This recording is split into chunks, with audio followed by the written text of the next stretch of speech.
es verdad que se lleva demandando la revisión del currículo porque el currículo, en cuestión de contenidos que veníamos manejando, eh, es tan grande, es tan amplio, que al final está dificultando el que pongamos el foco en el desarrollo de competencias. Entonces, siempre, bueno, en términos así coloquiales decíamos, es que hay que hacer una poda del currículo, y era una labor que cuando te tomabas en serio un poco, tanto ya digo, en la LOE, pero especialmente con la LONCE, cuando tomabas en serio ese traducir al desarrollo competencial, ir buscando la consecución de los estándares, necesariamente tenías que hacer una programación vertical porque veníamos de un currículo que era cíclico, el mismo contenido lo volvías a ver, lo volvías a ver, lo volvías a ver, ¿no? Te volvías a encontrar con que la célula que se estudia ya en primaria, se estudia en primero de la ESO, llegaban a cuarto de la ESO y no recordaban cosas. Entonces, ese cambio y esa poda del currículo es enfócalo de tal manera que vaya los contenidos. Esa era la idea inicial, ¿no? O sea, lo que pedíamos, ¿no?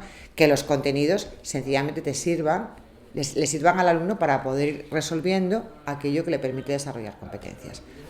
En la ley es lo mismo, lo que hace es, ¿vale? Pues como esto no pasaba o como esto no estaba pasando, vamos a quitar la palabra contenidos, o sea, vamos a cambiar el concepto de contenidos. Por primera vez en muchas leyes educativas, no aparece como elemento del currículo los contenidos, porque muchos se escudaban para no desarrollar otras cosas en que tenían que dar los contenidos. Los contenidos era como, ¿no?, esa losa que tenías ahí cuando no decíamos, no acabó el libro, ¿no? Pues no acabó el libro es eso, los contenidos. Entonces ahora lo que hace es definir un nuevo elemento del currículo, que entra por primera vez en esta ley, que es saberes básicos. Y los saberes básicos le contempla los contenidos, pero también contempla las actitudes, los procedimientos, es decir, otorga a ese bloque de conocimientos que le tenemos que facilitar al alumno para que pueda desarrollar, resolver un reto, resolver un problema, que es lo que acaba siendo una situación de aprendizaje. La situación de aprendizaje se plantea así, ¿no? Que es otro de las añadidos, o sea, de lo verbalizado ahora en esta nueva ley. Es una situación de aprendizaje, requiere que tú resuelvas un problema, que te enfrentes a un reto, el alumno a un desafío, y que tienes que echar mano para ello de una serie de saberes básicos en los que están los contenidos, pero también están actitudes o procedimientos, ¿no? Entonces, es un cambio necesario, pero la ley ahora nos avala, digamos, ¿no? A veces necesitas, si tú defiendes, yo a veces hablo un poco en primera persona, ¿no? Cuando tú vas defendiendo que los contenidos van ligados a lo que necesites para desarrollar la actividad, pero que los contenidos en sí no son el objetivo, no son el fin. Al final, si en la ley aparece como elemento del currículo los contenidos, pues todo el mundo dice, ya, pero es que hay que dar los contenidos, ¿no?